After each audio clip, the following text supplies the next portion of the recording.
He may be a precinct worker or a president. He may give his talents at the courthouse, the state house, the White House. He may be a civil servant or a senator, a candidate or a campaign worker, a winner or a loser. But he must be a participant and not a spectator. There, certainly in the news we hear about other threats in the war on terror, Iran, North Korea, their quest for weapons of mass destruction. It's a dangerous world. Yeah, and how do you think those are different from the situations with Afghanistan and Iraq, and do you think it will lead to military action? Well, the seeds of terror in the Middle East are more related to radical Islam, and the terror seeds there come out of the Middle East.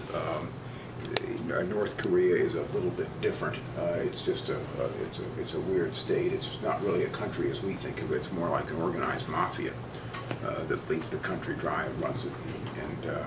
But with nuclear weapons can become a problem globally. Iran is, we think, fulminating terror throughout the Middle East, certainly. I don't know that they're a long-term threat to other areas yet, but should they get nuclear weapons, you always worry about those falling in the wrong hands as well. What you want to try to do when you have this is contain it. We thought prior to 9/11 that this was their problem, and we could just turn a deaf ear to it, look the other way, and nothing would happen, but it seemed to follow us over here, and so we became engaged. Whether we engaged the correct way or not, again, is something I think history's going to have to judge. But they are all different, and how you handle each of these situations has to be done separately. But the thing we learned in Iraq is it's difficult to go it alone. You want to try to form global partnerships to do this. The difficulty in Iraq, and it's the same in Iran, is that these countries cut separate deals with countries that have veto authority at the UN Security Council. In the case of France and Germany and Russia, there was massive debt owed to those countries that they had to protect, and they had oil contracts. Now Iran has signed a huge oil contract with China.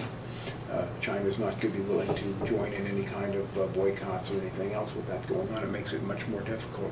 But we've got to work with our other allies to try to get a diplomatic solution if possible.